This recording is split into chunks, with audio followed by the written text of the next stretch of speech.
Hi, and welcome back to Lisa's Stamp Studio. My name is Lisa Curcio.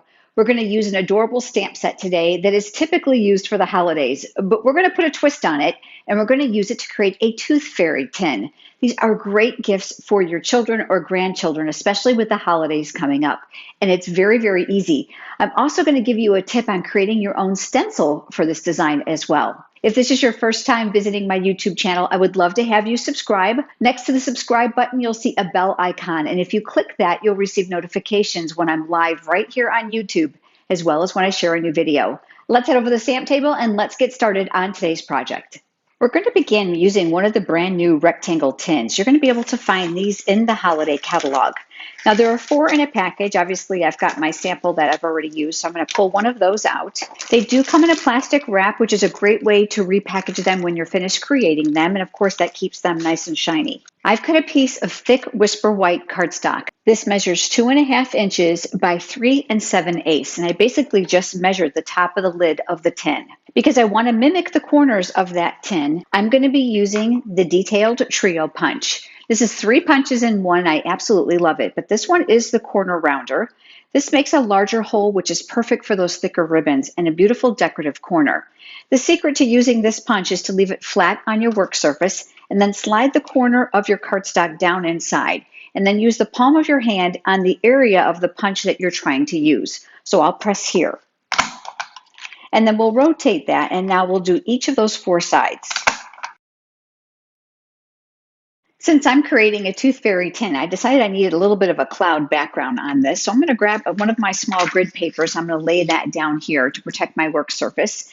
And we're going to create that using punches, or in my case, it's going to be dies. I pulled out one of my very favorite die sets, and this is the layering circles. So you get the graduated sizes of scallops as well as the circles. And you can choose any sizes that you want. So I created here from scrap cardstock some larger and some smaller ones. There's really no rhyme or reason to this. You're going to use whatever appeals to you, because we're going to connect them to make a custom stencil. I didn't have a cloud stencil, so I decided we could make our own. I'll be using my silicone craft sheet. Adhesive, liquid glue, and hot glue will not stick to it, which means this is going to be perfect for doing these little detailed projects. I'm going to start with one of my smaller circles. I'm going to put adhesive on one side. And then what I'm going to do is I'm going to attach this in a formation here next to it. I'm looking to create those bumps or those curves. I'll take another small one now, and I'll do the exact same thing, and I'll add a little adhesive to the back side. Now this one, of course, you're going to want to manipulate, because you want these to be of varying different heights and different sizes. So I'm going to come up on this one here. So we've got a little bit of a hump, and then I'll use a slightly bigger one. Again, any combination of the ones that you have are going to work great. This time I'm putting the adhesive on the back side, because that's going to allow me to create quite a different pattern. No 2 of these are ever going to look alike, and if you're not certain how it's going to look, I want to give you a tip. I'm going to come over to my scratch paper, and I'm going to take my pencil, and then I'm going to trace those top little lines. When you remove that, you should be able to see, and I know that might be a little bit difficult in the video, you should be able to see what looks like the top of a cloud line. And once you're happy with it, you're good to go.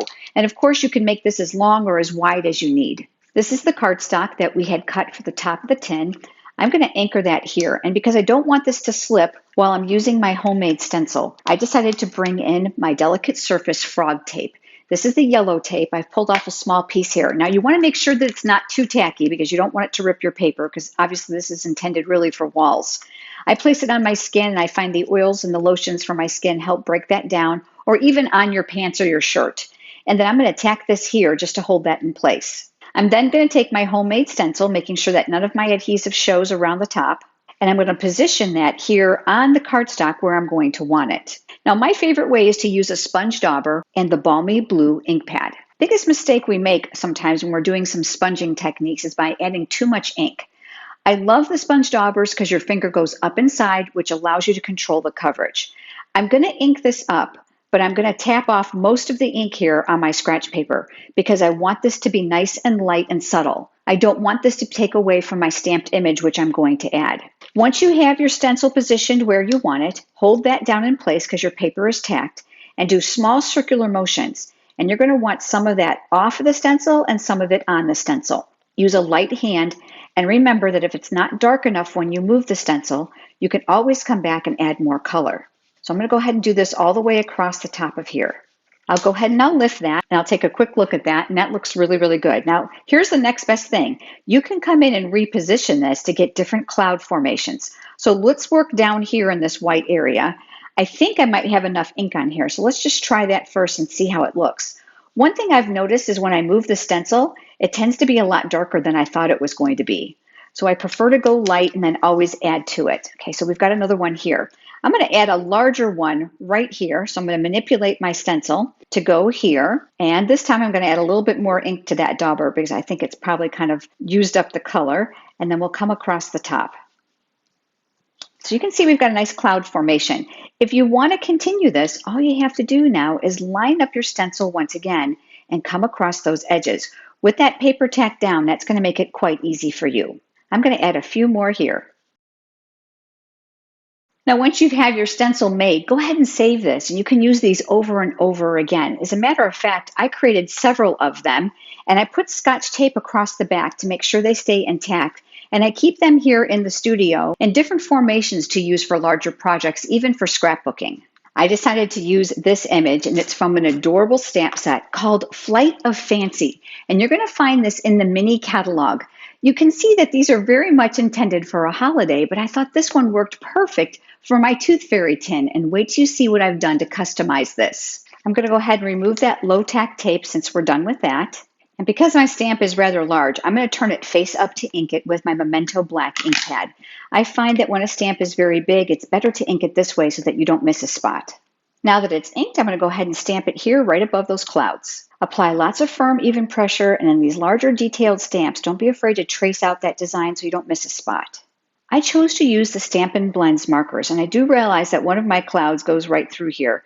But because clouds are a bit opaque, I found that this really wasn't obtrusive for me. I'm using the Calypso Coral Stampin' Blends combo. These are alcohol-based markers. You get the light and the dark shade, and I love this versus dye-based markers because it leaves a flawless finish. They are dual-ended, so you can choose the tip that best meets your project. And I'm going to start with the chisel tip because this is rather small. And I'll color in this area here. You're going to use them just like you would a regular marker.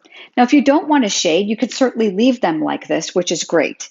But I'm also going to color in one of the hearts with this darker color. And I'm also going to color in this small little swish area here and a little bit of color here because a lot of this is not going to be shown once I'm done. Now, the secret to using the alcohol-based Stampin' Blends markers is to allow a few seconds for the alcohol that you've laid down in that color to evaporate. And then what you can do is once that's done is you can come back with the darker shade and add some definition lines. So I'm going to go ahead and use that chisel tip again. I'm going to turn my project to make it easier for my hand, and I'm going to lay color all just on one side, just for a little density here. Now, when an image is very small like these, you don't have to do that. Obviously, you can just go ahead and leave a little normal marker colored there. I'll put a little bit here, and I'll add a little bit along here. Now, while that's evaporating, let's talk about the other colors that I'm going to be using. I'll be using the Petal Pink for one of the hearts and a couple of the swishes, and that again is the color combination. I'm going to be using the Ivory for my skin tone and the Bronze that come together for the skin and the hair. And then I want to talk you through the tooth. I like to lay all my color down first with the light shade, and then I come back with the darker shade, and then once I'm finished, I'll go ahead and blend them together. Now that we have this area colored in, I've gone back to my light Stampin' Blends marker, and I'm going to pull that dark shade into the light shade, because what I'm looking to do is get rid of that harsh line and make this look more shaded. You're going to need some time for that to evaporate, for it to become more of its true tone. Once you've given it a few seconds, you can come back over it again. The darker colors like this Calypso Coral, the dark shade, has a strong pigmentation in it, so you may need to go over it a second time to get it to your liking. Now let's talk about this area. I created a custom template for you for just the size tooth that you're going to need. This is a free download. Under the video description below, you'll scroll down about 2/3 of the way and you'll find a link that will lead you over to the blog post that associates with this video. And then you can print this out. Now I've placed 5 of them on here, so if you're making them for gifts, you can do multiples at a time. My printer accommodates cardstock, so I went ahead and put my thick Whisper White cardstock in with that template, and I die cut it from the same layering circles dies. This is the smallest one to give me my tooth. I then die cut a smaller scallop circle to go behind it, and that is also from that same die set. I thought my tooth needed a little bit of dimension, so I'm going to use the light smoky slate Stampin' Blends marker. And what I'm going to do is I'm going to add just a little bit of color here. I realize that that looks dark, so we're going to allow that to process for a few seconds to let the alcohol evaporate. But the magic comes in with this. This is the color lifter. I don't think this gets enough airtime, to be quite honest with you. Just like the other markers, it is also dual-sided. So I'm going to use the smaller tip because I have a smaller area. And what this is going to do is lift or move some of that color. So I'm going to use small circular motions, and I'm going to go right over where I put the gray. And as this evaporates, you're going to notice that this gray is going to become more of a shadow, and it's going to become a lot lighter. Now you can go over this as many times as you'd like, and as a matter of fact, the one thing with the color lifter is that the paper does look wet, and that is from the alcohol itself. I'll use my silicone craft sheet once again, and I'll flip that over, and I'll add adhesive to the back side. That's going to get mounted here on a scalloped circle of the petal pink that coordinates with those Stampin' Blends markers that we've used. The one thing about Stampin' Up! Products I love is the color coordination. I decided that this needed a little bit of pizzazz, so I brought in my Wink of Stella. This is a shimmer-based pen I absolutely love. You don't have to mess with glue or glitter, but you get a very similar effect, just not so chunky. So it's really great for those subtle projects, and we'll cover that tooth in some shimmer. And then what I did is I came over here and I did the exact same thing now with the hearts. I'm going to use my silicone craft sheet once again, and we're going to add adhesive very close to the perimeter of this to add it to the top of the tin. So I'm going to go ahead and I'm going to work my Stampin' Seal Plus all the way around the edges. The Stampin' Seal Plus is a very, very strong adhesive, so you don't have to worry about this falling off. Now, because our edges are corner rounded, you may flip this over and have to curl back one of those tabs from the Stampin' Seal Plus, but it's very, very easy to use. We have our tin here. Let's go ahead and make sure the opening is facing in the right direction. And then I have our image here, and this is going to go on the top. Now, the easiest way for you to do this is to hold it by two hands and slightly hover over the top of the tin to make sure you have proper positioning, and then press it down. Let's go ahead and add that tooth now. So I'm going to flip that over, and I'm grabbing my full-size dimensionals. Now I'm going to add two because I want to get these as balanced as I possibly can. I'm going to use my Take Your Pick tool. It has a putty tip here, which is great for sequins and small pieces of papers for pickup.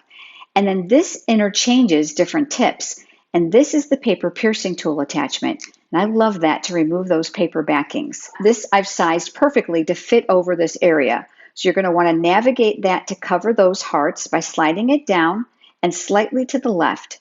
Once you're happy with the positioning, you can go ahead and tack that in place. And we've got our little Tooth Fairy tin. Inside, you can add a small piece of cloth or, of course, cotton balls, whatever you prefer. And I love the tin because I'm told from my great nieces and nephews that you don't just get coins for your teeth anymore. You get green money, which would be dollar bills. So these fit very, very well in here. Here's the one I made with you today and the one I made before you joined me. Really fun and quick projects. It's even something the kids can help you create. You'll find the Flight of Fancy stamp set and the brand new mini catalog with Stampin' Up. And if you don't already have a demonstrator and you are interested in receiving copies of these current publications, head over to lisasstampstudio.com and click on catalogs where you can request one there. And don't forget while you're there to download your free template for this adorable Tooth Fairy tin. If you've enjoyed today's video, please give it a thumbs up here on YouTube, which is a like. It certainly helps. And I look forward to having you join me next time. Have a great day.